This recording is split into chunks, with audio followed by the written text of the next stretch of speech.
5000-ലേറെ kilometre സഞ്ചരിച്ച് കേരളവും ഗോവയും ചുറ്റി ലുബാൻ എന്ന കൂനൻ തിമിംഗലം ഒമാൻ ഉൾക്കടലിൽ തിരികെയെത്തി. ലുബാൻ എന്ന കൂറ്റൻ തിമിംഗലത്തിന്റെ സവിശേഷതകൾ ചർച്ച ചെയ്യുകയാണ് ഈ എപ്പിസോഡിൽ സ്മാർട്ട് ലാബ്. ഏവർക്കും സ്മാർട്ട് ലാബിന്റെ പുതിയ എപ്പിസോഡിലേക്ക് സ്വാഗതം.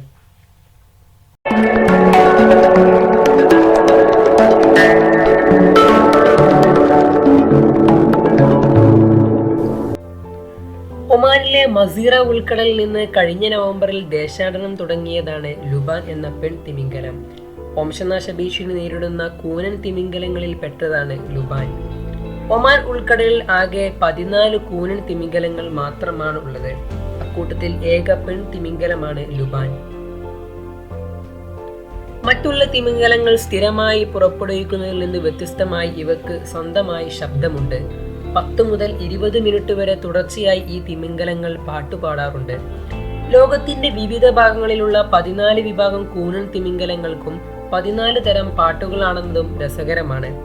ഇണചേരാനാണോ അതോ ഭക്ഷണത്തെപ്പറ്റി സൂചന നൽകുന്നതാണോ യാത്രക്കിടെ വഴി തെളിയിക്കുന്നതാണോ ഈ പാട്ടെന്നതിനെ കുറിച്ചുള്ള ഗവേഷണങ്ങൾ നടക്കുന്നതേയുള്ളൂ. അറബിയിൽ കുന്തിരിക്കം ചെടിയുടെ പേരാണ് ലുബാൻ. വാലിലെ ചെടിയുടെ മാതൃകയാണ് ഈ പേരിടാൻ കാരണം. 16 മീറ്ററിലേറെയാണ് വലിപ്പം.